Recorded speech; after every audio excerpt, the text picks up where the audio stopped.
This is Arcadum. Once a young boy who was introduced to the game called Dungeons & Dragons, grown now to a man I believe is leading the way for streamed Dungeons & Dragons games. In case you're not aware, there's been a surge of people streaming themselves playing Dungeons & Dragons on platforms such as Twitch and YouTube, some getting an absolutely insane amount of views. This has been the case now for about 5 years or so, and really the formula hasn't changed. A group of people either sit around a table or sit on webcam with a screen capture or camera to show any maps or dice rolls that are going on, and then you sprinkle in some rotating graphics with character stats, and that's pretty much every D&D livestreamer out there. Well, except for one.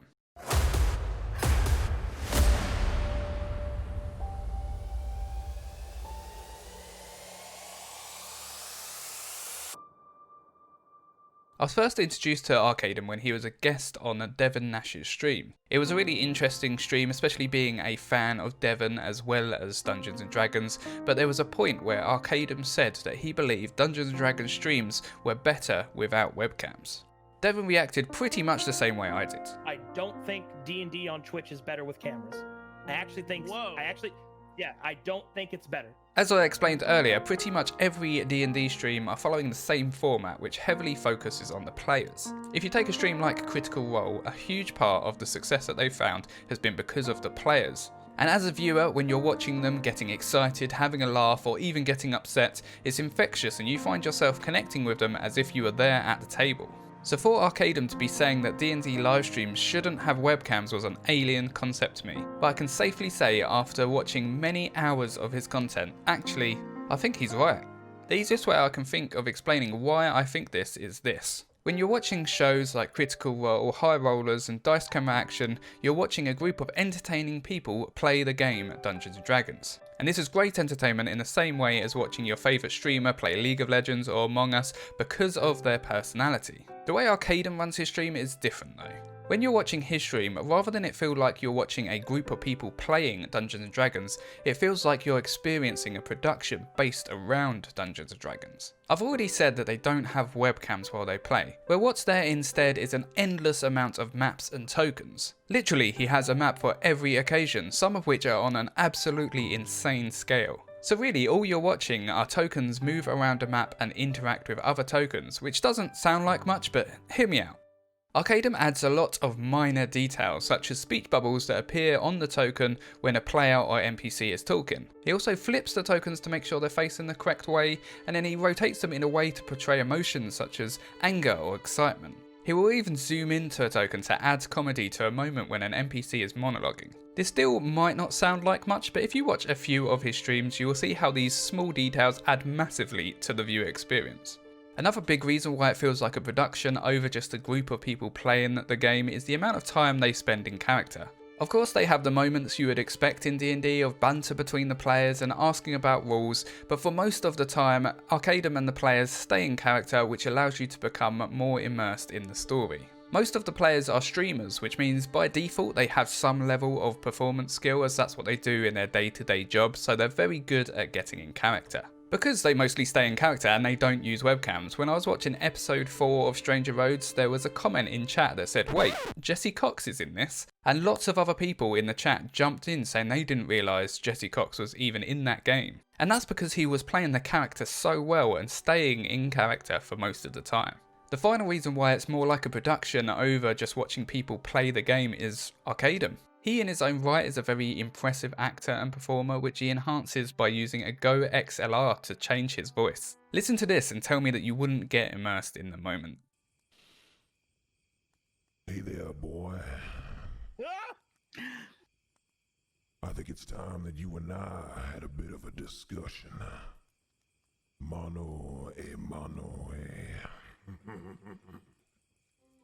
On top of this, he puts an insane amount of effort into the stories to make sure they're engaging without a dull moment. He has a good understanding that as well as making sure the players are enjoying the game, there is an audience, and as such there's never any long periods of shopping or downtime that you would be fine with if you were at the table, but it's quite boring to watch as an audience member. Something exciting and important always seems to be happening. The insane amount of detail he puts into his story for each of his streams is even more impressive when you realise that he runs 9 streamed games. Yep, you heard me right, he streams 9 games. And not only that, but all of the stories of each of the streams are interlinked into one large world. And Arcadum is definitely not scared to let the actions of one group affect the story of another.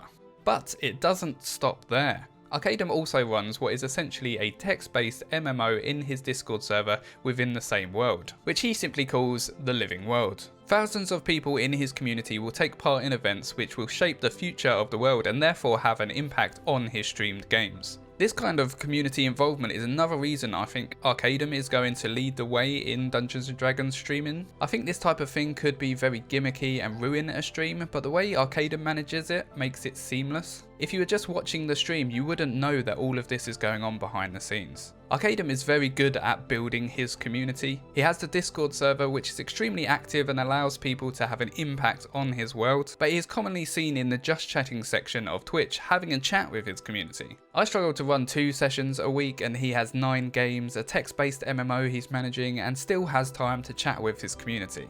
It truly is impressive. Now I'm going to get a little bit businessy to explain why I think what Arcadum is doing is great and why I think he's only going to continue to grow.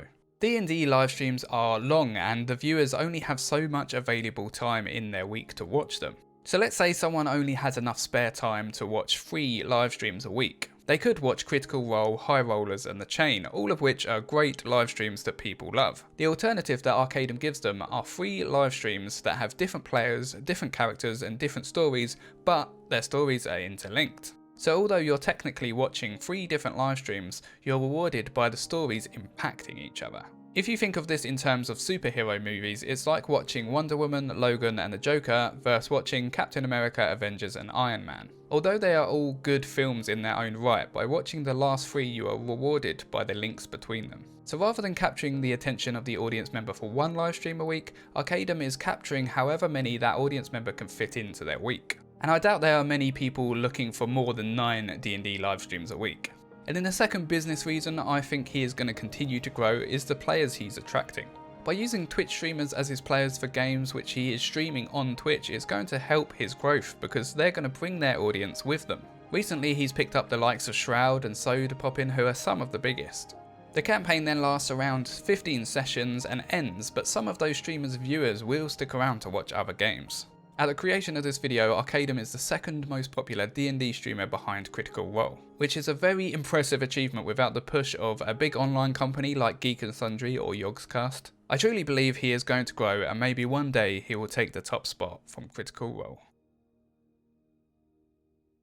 If this video has motivated you to want to check out Arcadum, I have of course left links to his YouTube and Twitch channel down in the description. If you've never watched any of his content before, I'd suggest starting with Stranger Roads, but it's definitely worth having a look through the players he has in his other campaigns. You might find that a YouTuber or streamer that you enjoy has actually played in one of his games in the past. If you want to dive deep into his world, there are also links to his Discord server and the world anvil of his world, which is basically a big wiki. I want to end this video by saying a huge thank you to Arcadum for the effort he puts into his streams for our entertainment.